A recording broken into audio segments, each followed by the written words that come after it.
Welcome to How to Pronounce. In today's video, we'll be focusing on a new word that you might find challenging or intriguing.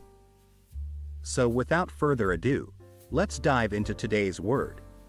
Chiropractor, which means a medical professional who specializes in the diagnosis and treatment of neuromuscular disorders. Let's say it all together. Chiropractor. One more time. Chiropractor.